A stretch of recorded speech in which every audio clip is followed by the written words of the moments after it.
Good day, everybody. We have a combinatorics question that depends on a fairly famous combinatorics counting principle called the pigeonhole principle. Now we have a set here. A lot of you will recognize this as just a finite arithmetic progression. I wrote it this way. Now the size of this set is clearly 34. Okay, best I can remember, this is how you denote cardinality of a set. You can do absolute value bars. And there are 34 distinct integers in this. If you start with 0, your very first element would be, I'll just come over here, s would equal to the very first element in s would of course be 1. And then if you add 3 to that, you get 4, 7, and I won't finish it all completely, but 33 would give you, let's put some dots here, ellipsis. So this is what the set looks like. Okay. Again, it's a finite arithmetic sequence progression. And so there are 34 elements in it, and we're supposed, if you take out 19 randomly, I guess is how you would say that, if you take out a random selection of 19, we want to show that there's at least one pair of integers from the selection with a sum of 104. Okay. Now, if you take a look already, you can see that 4 plus 100 would give you 104, right? 7 plus, there's a 97 right here. Yeah, 97 is the element before 100. Notice that 97 plus 7 is 104. So you can kind of see this pattern of the numbers creeping together with a sum of 104. Okay? Now there's a couple of elements in this set that I want to mention that don't have a so-called pigeonhole to flock to. Those, notice that 1 and 52, both of these integers are proud members of our set S, right?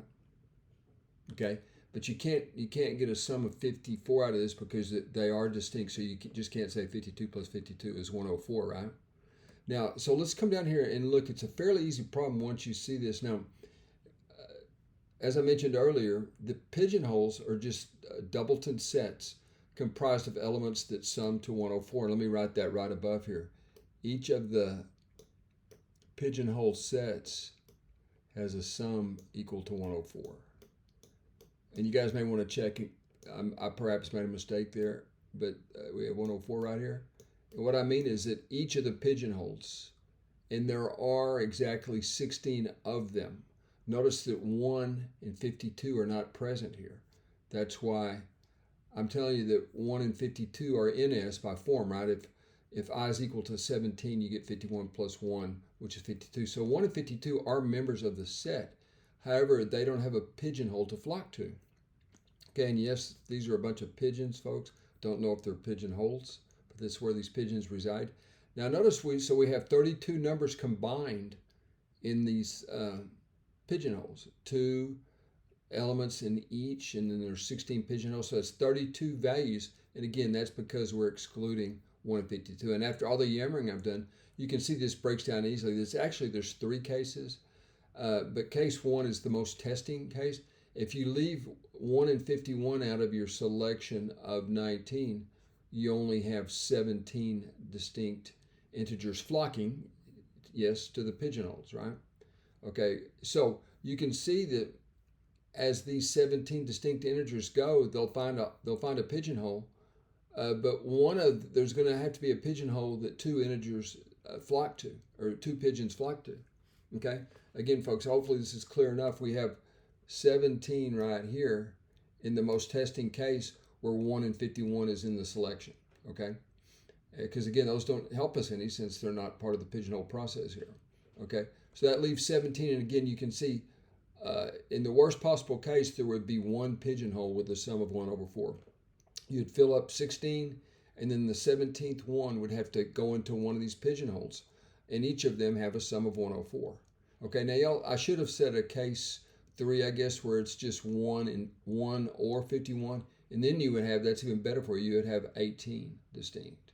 Okay, now, and of course, I called it case 2, but there's a case 3 that I've left out, but it's really just very similar to case 1. Case 2, if it's not in the selection, you have 19 numbers. So you would actually have 3 pigeonholes with sums of 104. So that at least one is met in all 3 of the cases. And I just mentioned case 1 and 2, but call it case 3 is similar to 1, and it's either 1 or 51 exclusive. Okay, so that proves it, folks. That proves it. QED. And again, the most challenging part of this problem that I found at brilliant.org is just determining the pigeonholes. And really, it wasn't a particularly difficult problem, okay, because identifying the pigeonholes was really quite simple. Sometimes the pigeonholes aren't quite as easy to identify.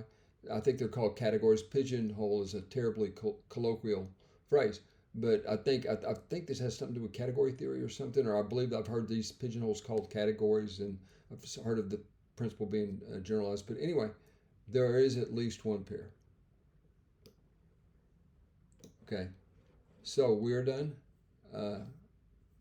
Thanks for viewing.